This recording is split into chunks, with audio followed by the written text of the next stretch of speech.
Njeriu që mëson sot është ai që udhëheq nesër.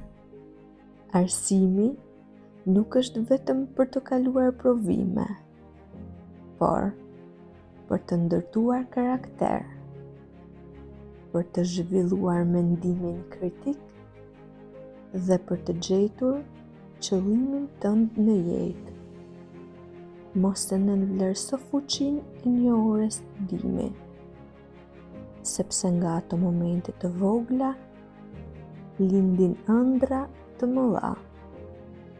Bëhu nxënës që kërkon dijen jo për detyrim, por për pasion dhe rritje shpirtërore.